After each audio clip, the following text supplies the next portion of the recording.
말씀드린 것처럼 경매 개시 후에 점유하는 경우 이런 것들을 다 따져보는 거예요. 이렇게. 네, 그 다음에 이제 아까 말한 것처럼 유치권을 배제하는 특약이 있는지 없는지 다 살펴보고 임차인인 경우에는 뭘 보라 그랬죠? 임차차 계약서에 5조의 어상회복 조항, 네, 그거를 보셔야 되고 그런 식으로 이렇게 해서 이게 쟁점자가 돼서 우리가 딱 스크립이 되면 우리가 딱 하면 되게 유리해서 승수 판결이 나는 거죠. 근데 우리가 이길 확률이 더 많아요. 왜냐하면 경매물을 찾을 때 점유가 없는 것들을 찾거든요. 항상 점유가 이거 점유가 안 돼 있구나. 그리고 집회가 현황서를 갖고 가서 현장에다 딱 대보는 거예요. 그 사람이 있나 없나. 현장을 갖고 가보면 알잖아요. 그러니까 미리 해보는 거지. 점유이전 금지가처분 집행관 없이 내가 미리 해보는 거예요. 연습으로. 그걸 갖고 가서. 그러면은 더 확실하죠. 그렇게 해보는, 그게 제일 좋은 겁니다. 입찰을 그러니까 우리가 항상 임장을 간다고 했을 때에는 그냥 가시는 게 아니라 집행관 현황 조사서를 들고 가시는 거예요. 네. 점유 상태를 보러 가시는 게 제일 낫죠. 일반 물건도 마찬가지. 그냥 딱 보고 시세가 얼마고 부동산 들려서 하고 이렇게 하는 게 아니고 우리는 딱 그걸 딱 보시고 점유자가 누구다 특정을 딱 해놓으시면 거의 승소 확률이 많고 이 물건을 내가 낙찰받아야 될지 안 받아야 될지가 판단이 쓰는 거죠. 네, 그런 얘기입니다. 그 다음에 이제 그 법리 조항은 이렇게 해서 요거는 민사집행법 136조에 부동산 인도 명령이 있는데 다 아시다시피 우리가 경매 받은 물건의 매각 대금을 납부하고 6개월 이내에 신청하면 되고 그 다음에 아까 소송 있죠. 명도 소송이든 토지 인도 소송이든 인도 명령을 같이 한다는 거죠. 따로따로 하면 안 되고 같이 해야 유치권자가 정신없게 하는데 제일 순서적인 건 뭐냐면 부동산 점유이전 금지 가처분이 먼저 선행이 됩니다. 그래야 점유자를 특정해놓고 차례차례 가니까 그런 식으로 가는 거죠. 네. 그래서 이렇게 되고요. 그 다음에 거기에 법리가 뭐냐면은 매수인에게 대항할 수 있는 권한에 의해서 점유하고 있는 것으로 인정되는 경우에는 인도명이 기각되거든요. 유치권이 된다고 하면 인도명이 기각이 돼요. 그거는 인도명에서 아까 뭐라 그랬죠? 경매 개시 전에 점유가 있고 판사가 봤을 때 경매 점유가 되게 확실해요. 그러니까 집행관 사용조사서에 유치권자 진술이 딱 들어가 있는 경우에는 인도명이 기각될 확률이 좀 있는 거예요. 다는 아니고 많이 있어요. 근데 인도명 신청서를 얼마나 잘 쓰냐에 따라 스킬에 따라서 기각이 되느냐 안 되느냐가 틀린 거죠. 근데 심리를 잡고 점유가 돼 있다고 하면 심리를 잡아요. 점유가 돼 있다고 심리를 잡고 재판을 해서 이제 하거든요. 근데 한 번 딱 잡아요. 한 번 딱 잡고 그 다음에 심리가 끝난 후에 서로 낼 거 있으면 내보라고 기한을 또 줘요. 그 다음에 인도명이 인용 결정을 할지 안 할지를 법원에 판단해서 결정이 나와요. 인용 결정이 나오고 기각 결정이 나오고 판단을 해서.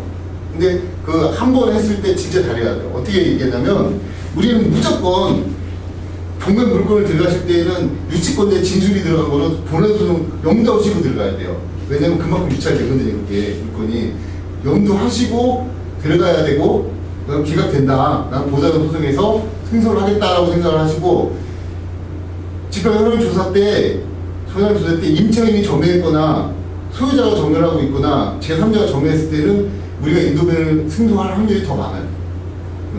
그걸 보고 만약에 그런 경우 사장님 그런 거 있잖아요. 나는 복잡한 물건이 이제 자신이 생겼어요. 근데 유치권자가 점유가 돼 있는데 하도 복자들이야. 어느 복자가 동산을 받아먹은 거 같고 이럴 때 들어갈 때에는 그거를 판사가 받아먹었는지 안 받았는지 모르잖아요. 경매 개시 전에 점유는 돼 있고 이럴 경우에 딱 이렇게 미지수할 때는 인도명이 기각될 수 있다는 거예요. 그러면 명도 소송을 딱 생각하시고 들어가야 돼요. 딱 기준 잡아서. 네, 그렇게 하시고 이제 조금만 쉬었다 할게요.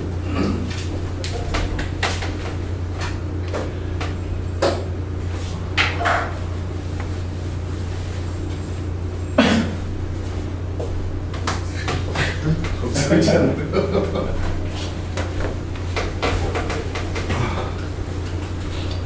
이 소품이 들어야 되지. 같아요.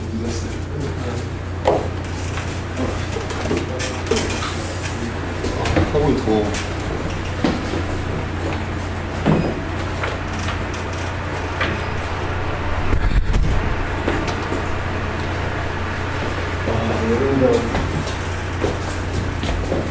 저기도 틀어야 돼, 그죠?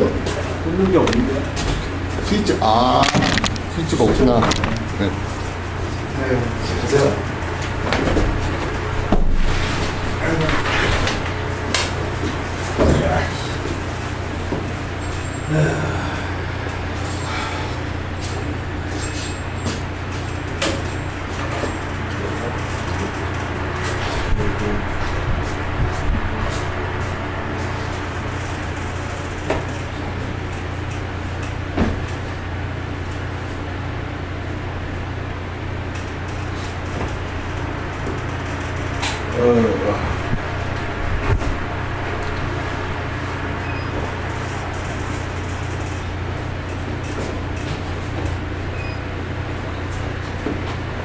좋아.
이제 그런 과정인데, 뭐 끝나고 제가 저거 물건 하나씩, 제가 저번 주에 하나씩 갖고 오시라고 이렇게 나세요? 네, 저도 물건 하나씩 갖고 그 사례 분석을 해서 판례가 대조시킬 때 딱. 판례 대조시킬 때 재밌어요. 그리고 그 물건을, 그러니까 본인이 투자할 거는 카톡으로 주시고, 그 다음에 여기서 하는 거는 공개적으로 하는 거니까 그렇게 하시고, 그렇게 하는 걸로 해서 하시면 재밌는데, 조금 보호과정이니까 이게 조금 이렇게 겁이 많이 들어가고 재미없어요. 겁이 많이 들어가서. 근데 실전 투자반이나 이런 거 할 때는 겁은 거의 없고 돈 되는 얘기만 하거든요. 요거 하면 돈 된다. 요거 하면 돈 된다. 이렇게 했는데 요거는 겁이 많이 들어가서요. 재미가 없을 수도 있습니다. 한번 참으시면 그림들 나오거든요. 그래서 이제 그 다음번에 보시면 대항력, 유치권자의 대항력을 얘기하는 건데, 우리가 이렇게 바꿔서 보시면 유치권자의 대항력이 있습니다. 그래서 그 법원이 채무자, 소유자 외에 종류자에 대해서 뭐 제1항으로 또 사망의 규정에 운동명령을 하려면 그 점유자를 신문에 나오죠. 신문.